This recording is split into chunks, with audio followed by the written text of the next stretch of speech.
Hi, this is Jack at Jack's Transmissions, and today we're going to talk about your front drive prop shaft for your R35 GTR. There's two different sections of this shaft. There's the front shaft and the rear. So let's get under the car and I'll show you which is which. Okay, the areas of the prop shaft we're referring to here is we have a front section that bolts to the front diff, and then we have a rear section that goes to the trans. So basically, the best way to look at it here is this piece here is our divider. From this piece forward to the front of the car here, over to the front diff right there, this is all one piece right here. That is what we call the front section. The rear section is from this flange here all the way back to the trans. So you have the carrier assembly right here. You have, this mount right here that bolts to this. And it goes all the way back, the universal joint there that attaches to the transmission itself. And that's the section that we call the rear section. So from here back, rear section, here forward, front section.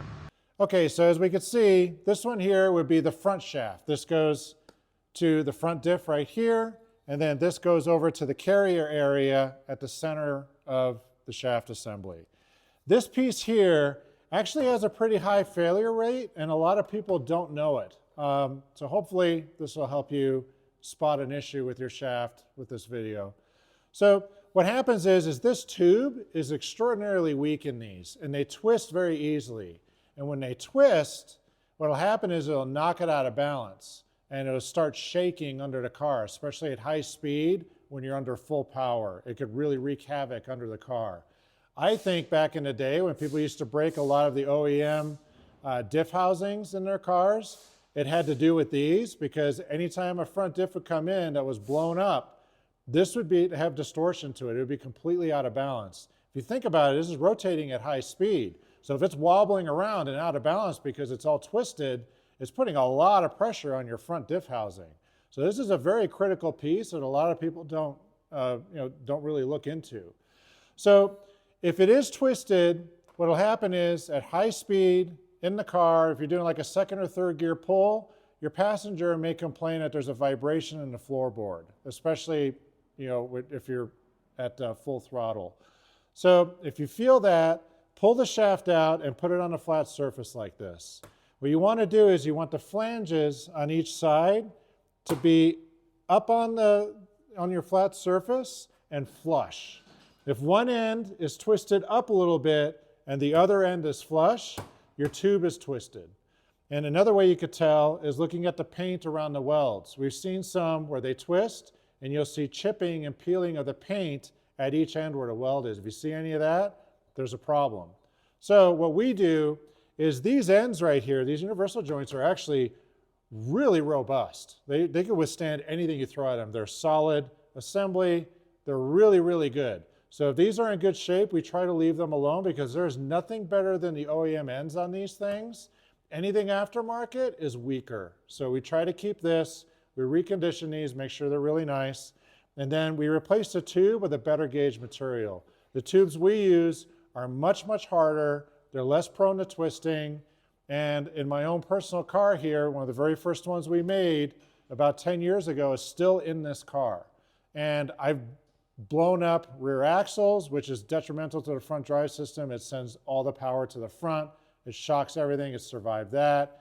It's survived front diff failures. It's survived ring and pinion failures, all kinds of stuff. So these have held up really, really well. I'm confident that if you replace it with one of ours, you'll never have to worry about it again for a very, very long time.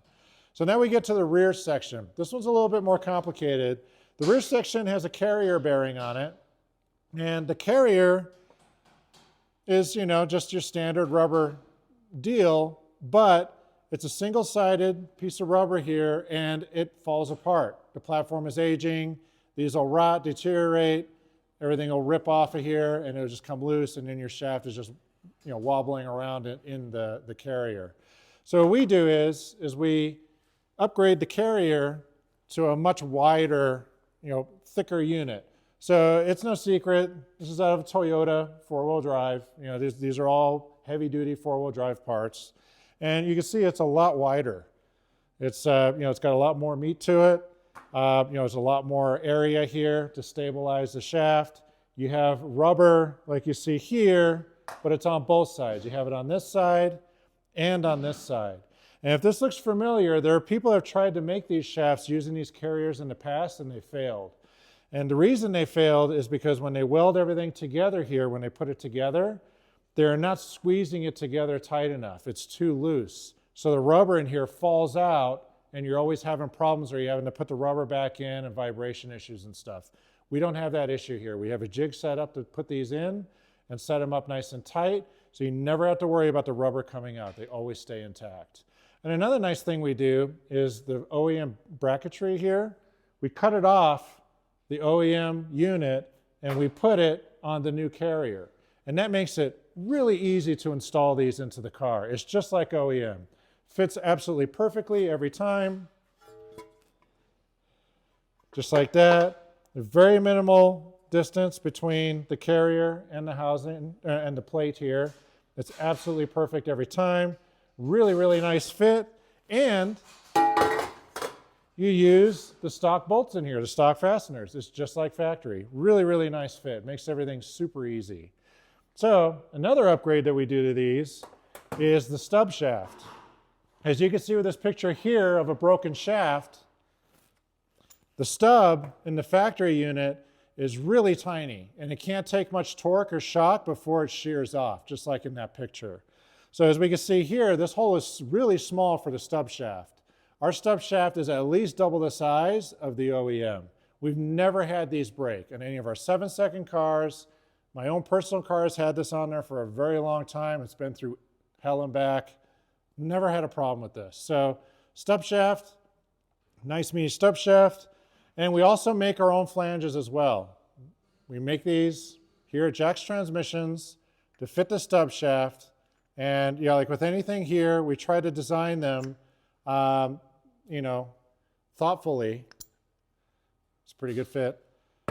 So everything fits really nice. So we take the end of the shaft here that goes onto this cup where it bolts together. We have an edge here, and we have like a little mating edge here. It goes in together just nice and neat. It's a nice snug fit. So everything is in alignment, so you don't have any balance issues when you put it together. It's perfect every time. And we take a look at this here. This whole area that is known to break on this shaft, we have a much bigger carrier. We have the huge stub shaft in there and our perfectly designed mating flange onto the assembly. So this whole area that is known to break, you never have to worry about again. It will not break no matter what happens with these parts. So the only thing we can't really service on the shaft, we could do the tube as well, and we replace the tube along with everything on this end. So everything from here forward, we replace. This end here, this is a little CV joint in here, and we can't service these. I'm trying to see if I can find parts for them.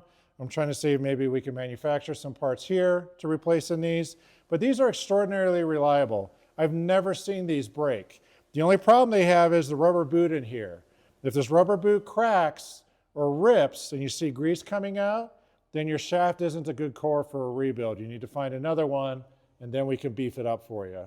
So that's about it. So yeah, a little jig we made here for our brackets for the carrier. So it turns out real nice. Obviously I have a spare, support plate here from a GTR to double check our work when it's done, so we know it's perfect every time. I hope it gives you an idea of what goes into a front prop shaft for these.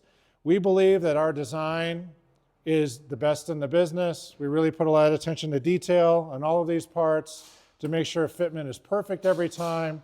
It's going to work and last a very long time. At Jack's Transmissions, front prop shafts, we make them here too. Thanks.